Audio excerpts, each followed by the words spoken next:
What's up, YouTube? It's your friendly neighborhood comic book dude with another batch of collectibles from the Toko collection. As always, the links are in the description. Like, comment, subscribe. Hit up the link for Facebook to get added to the group so you can buy these things. Or you could wait and try for eBay. I don't recommend it because that's the last, stop before they go to their forever homes. You want to be the first stop, right? Not the last stop. But let's get right into it. Why wait? Now, usually I ease up on you guys. I don't give you guys the most expensive stuff first. Heck with that. Let's throw the rules out the window. We're going to start fresh with a hot toy. And alien with a face hugger. Oh yeah, look at that beauty. The rainbowy box from our friends in China. Hot toy. So this guy is going for about $340. It's not as expensive as the last hot toy we had, but it's still up there, But when you're buying a hot toy, you know what you're spending your money on. So there's no qualms about it, no quibbling. If you're buying a hot toy, you're spending money. It's just factual. On to the next thing, though. Our next item is a McFarlane, but it's not a McFarlane action figure per se. I'd probably describe it as a 10-inch figure. Dealer's choice on how you guys want to describe this. It doesn't actually say how big it is. I'm just eyeballing it from all the stuff I've seen over the last 30 weeks and 31 years. So, but we have here a Child's Play 2 Chucky in a fish tank. I mean, it's not actually labeled as a fish tank, but this is really the best definition for it. This is a Movie Maniacs 2 Series 2 figure. All right, and this guy's about how old is this? 2001, just south of 20 years old. McFarlane's don't usually go for a ton money wise, but this guy, probably because he's bigger and he's not like your run of the mill Movie Maniac, is about $100. So, if you're looking to score Chucky, who's not quite life size, but looks just as menacing, this is the way to go.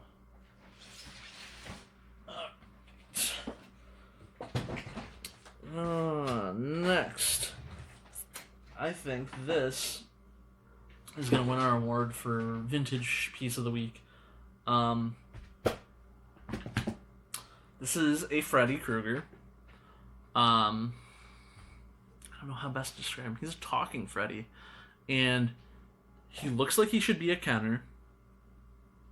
He's from the right time period. He's from 1989. But he's not a Kenner. He's a Matchbox. I had to pause myself as I looked that up and I saw that. I'm like, wait, Freddy Krueger a Matchbox? Like Matchbox cars? But it's not a car. It's a talking Freddy. Look at that guy. Vintage inbox. Seal is broken, so I don't know if he's ever been removed. I can't... I do see a physical binding on the bottom, which you guys can't see, but, take my word for it. I mean, because if not, you can call me out for it. But yeah, this guy's bound. The tape may have just perforated over time. Hard to say. The bottom seal is still intact. But yeah, this guy's 31 years old. He's older than me by just 2 months. Yeah, it's pretty cool. And hold on. Watch out, Freddy's back. Watch out, Freddy's back. Did you hear it? No? How about another one?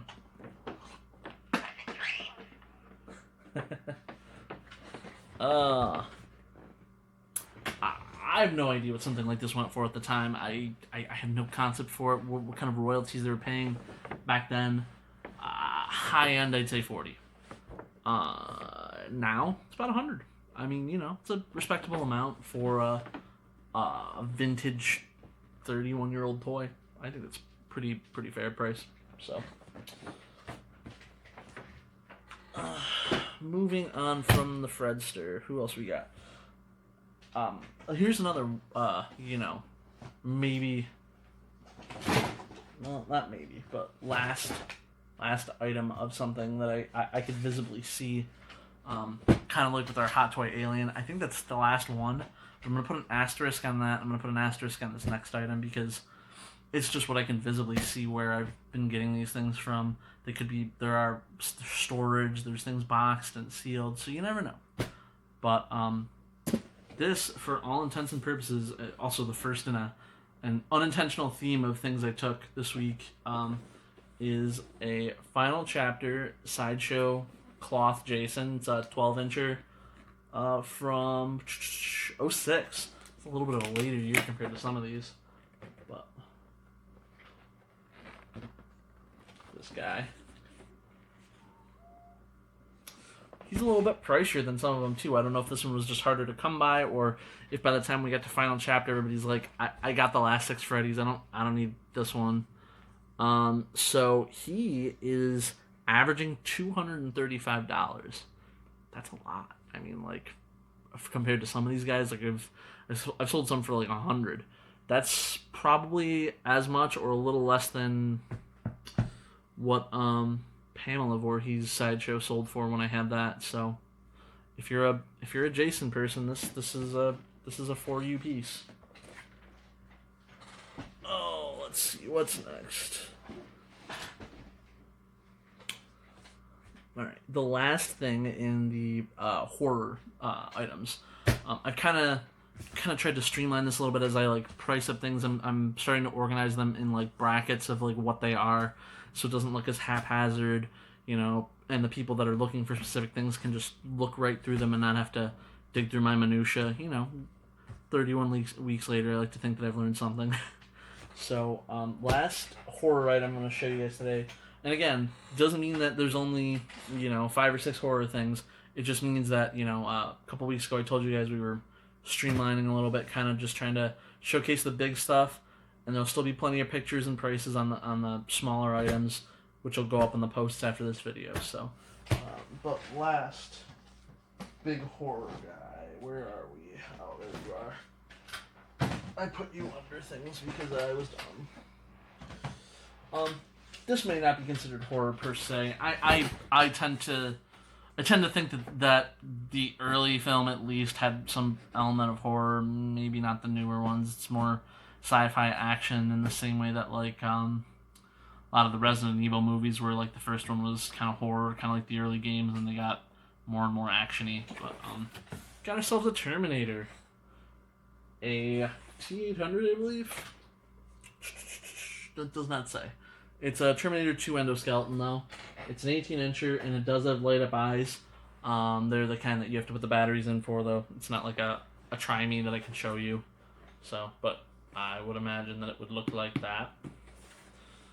Cool NECA piece.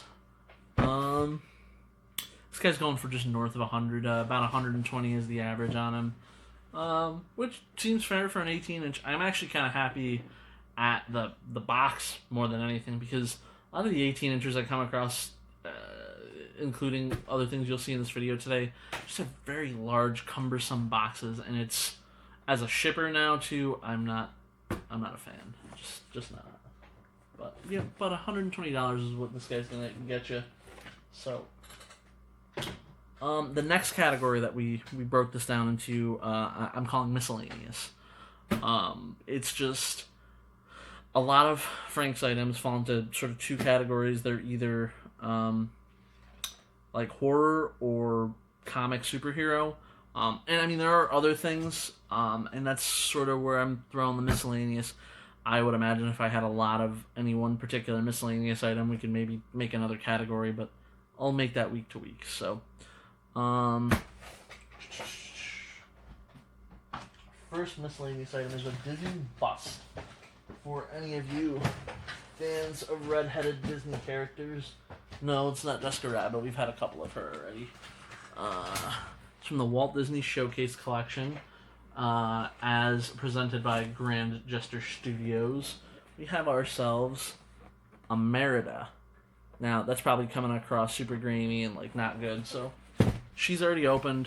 She was opened before I got my hands on her, so I have no problem doing that to show you guys what she looks like. It's funny, when I built this channel, I said this was the anti-unboxing. So we're going to put things in boxes to send to you guys, but I just unboxed something. Oh, God.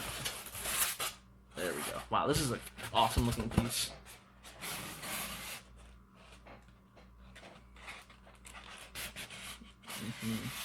So, any fans of Brave or Merida or Redhead cartoon characters, that's for you. She is averaging 100. So, easy number, easy price point for this Disney Showcase item. We've had other Disney Showcase stuff go for more, so that's, you know, fair price considering. And was this? No, it's not limited number. So, there is Merida.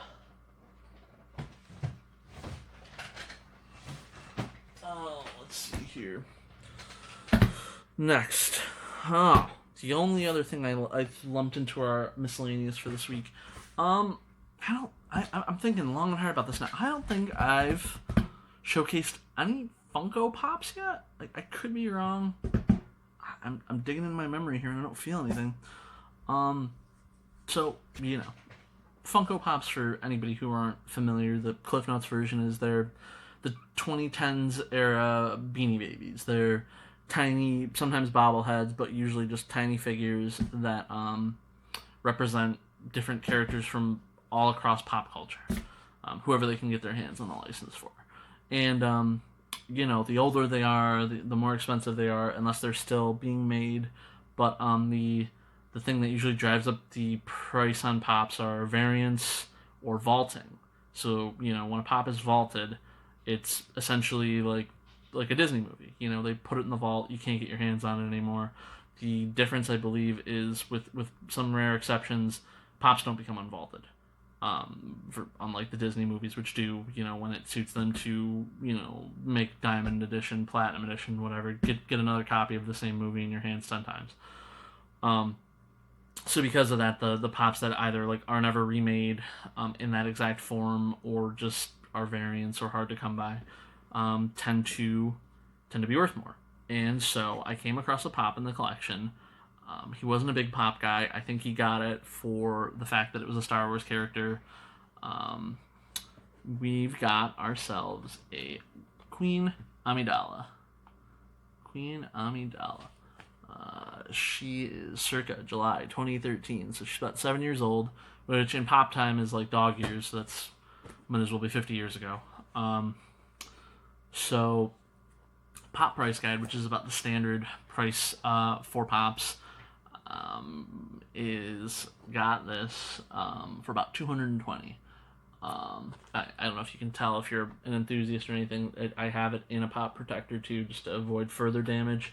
Unfortunately, when I did find this item, it was slightly damaged as far as some Pop people go. I think it really depends on how much you care about the minutia of box damage, which, again, is not specific to Pops. Lots of collectors of other things care about those things, but I don't know if you can see it. You know, there's probably a glare, but there's, yeah. Going down this side, there's a little bit of a crinkle. It's not, and I'm looking at the screen, and you guys can't see it, but you know, I would take my word for it, you know, because I'd rather point out a defect that you can't really see than try to pass it off like, oh, you didn't see it in the video. I'm not that kind of YouTuber or seller. So, but that being said, because of the fact that she's got some damage, and I know that's gonna bother some people, rather than ask the $220 that is what she's going for, I think we're going to go for a little bit more of a conservative $150, which, you know, she's still a rare, hard to come by Pop. There's no damage to the figure, and the damage to the boxes, you know, if we looked at the box as a percentage, it's, you know, relatively small. So, oh, Kitty's coming to say hi. Hi, Bob. You trying to get YouTube famous, buddy? What? That was Chance. He felt like I was giving you guys more attention than him, so. Queen Amidala. All right, what do we got? And then the last section, kind of like what I said already. I've got this broken down into now. We're doing comics / superheroes. Which I mean, I guess at some point, if I had comics to show you guys, we would slap those there. But or maybe more like superhero and comic memorabilia. So there's that. Item 1. I kind of want this for myself, to be honest. So if you don't want to buy it, it's okay. I'll keep it. Is an Avengers Age of Ultron Iron Man Artifacts Kota Bukaya. He's got his base. I'm not sure if this is one of the ones that lights up. It's a snap fit. Doesn't say. I'm gonna err on the side of I don't think it lights up, even though the picture makes it look like it does. It's probably just like for, advertising, make it look cool. But it's an Artifacts Kota Bukaya. It's Iron Man. It's trying to think how many appearances it's been. It's before Endgame, before Infinity War, before Civil War. So it's like 4 movies ago, because I'm sure they've done artifacts for every one of them. So I don't know if that drives the price. Although to be fair, looking at the price for this, it's not a crazy amount higher than what this probably retailed for. This probably retailed for like 125, because that's just what these 1/6 scale big ticket figures go for, and the average on this guy is 180. So I mean, there's been some increase over the several years it's been since this came out. What are we looking at? We're like 6 years out. It's not bad. It's about a 50% increase, but it could be worse. I've shown you guys things that came out in less time that are way more. So there is Iron Man. Next, showed you some hero. Let's go with some villain. Oh, and this is one of those cumbersome 18-inch boxes I was talking about. Look at this guy. He doesn't need all that box. But we got ourselves a little Heath Ledger Joker action. He's an 18-incher. He's from NECA. The box, great looking, beautiful quality. But yeah, beautiful display piece. He looks like he's got some opposability. They're pretty nondescript on here about the fact that he can be posed or not. So, but I feel like I see some gears in some of the arms. But Heath Ledger Joker 18-inch NECA, $150. Yep. So there's that. What do we got next? Down to the last 3. So we got a little bit more DC action. Where'd she go? Oh, right in front of my face. We had a bust for her not long ago, and I think I decided, if people want half her body, maybe they'd take the whole thing. Looking at a Starfire mini statue. I think this weighs in at 12 inches. Let's say 11.5. Close. It's from the DC CoverGirl series. It is also a limited number. It's 873 of 5200, if you can make that out. So it's a lower number. It's under 1,000. It's under 20%. Close, almost 15%. The first 15% made. What's she going? She's averaging $110. Oh, I lied. She's the second to last thing. We've only got one left. But yeah, Starfire.